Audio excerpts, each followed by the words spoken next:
कधीपासून आपला लढा सुरू होता, कसा यश मिळालं? 1995 पासून आमचा महागाई भत्त्याचा लढा इंडस्ट्रियल कोर्टामध्ये चालू होता।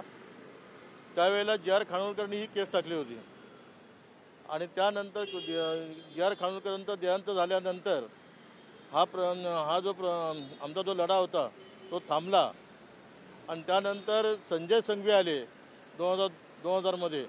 त्यांनी यांच्याकडे दुर्लक्ष केलं, कामगारांना अक्षरशः वाऱ्यावर सोडलं आणि मग शेवटी हा कामगारांनी हा संपूर्ण हा जी केस आहे ती स्वतः हातामध्ये घेतली आणि संजय संघवींना भाग पडलं की हायकोर्टात टाकण्यासाठी। हायकोर्टात टाकल्यानंतर पण संजय संघवीला हेअरिंगला बोललेलं असताना सय्यद जज साहेबांनी हे हेअरिंगला गेले नाही, काही ठराविक कामगारांना हाताशी धरून यांनी कंपनीशी सेटलमेंट करून कामगारांना देशोधडीला लावलं आणि मग आम्ही पुढाकार घेतला आणि या पुढाकारानंतर मग आम्ही यांच्याशी कंपनीशी फाईट करायला लागलो आणि या फाईटमध्ये आम्हाला लोहमार्ग पोलीस कमिशनर रवींद्र शिसवे साहेब आणि UOWचे जॉईंट कमिशनर प्रवीण कुमार पडवळ साहेब या दोघांनी आम्हाला चांगल्या प्रकारे सहकार्य केलं, म्हणून आज आम्ही 1100 कामगारांना 30 वर्षानंतर देखील लढा देऊ शकलो।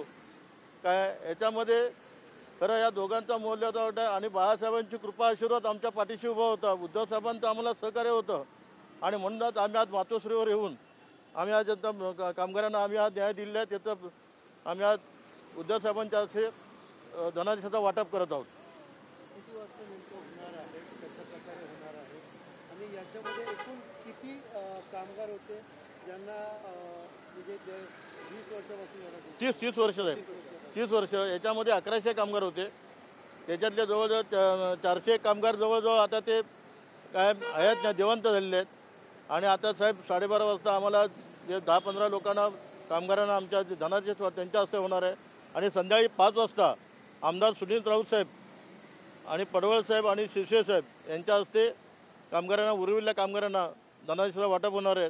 आमदारांचं पण सुनील राऊत साहेबांचं पण चांगल्या प्रकारे आम्हाला सहकार्य याच्यामध्ये लाभलेलं आहे काय आणि ह्या सगळ्या याच्यामुळे आम्ही हा लढा यशस्वी होऊ शकलो आणि कामगारांना आम्हाला चांगल्या प्रकारे पाठिंबा भेटला आणि आज सरासरी खरोखरच मॅनेजमेंटला आमच्यासमोर झुकतं माप घ्यावं लागलं आणि कोर्टाच्या बाहेर आमचे सेटलमेंट करून आम्हाला हा पैसे आम्हाला आज कामगारांना भेटत आहेत। एक आनंदाची गोष्ट आहे, सगळ्या कामगारांमध्ये उत्साहाचं वातावरण आहे।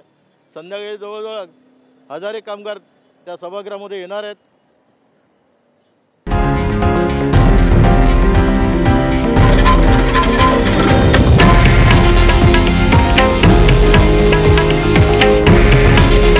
हे आहे देशातील नंबर 1 न्यूज नेटवर्क आणि आपण पाहत आहात TV9 मराठी।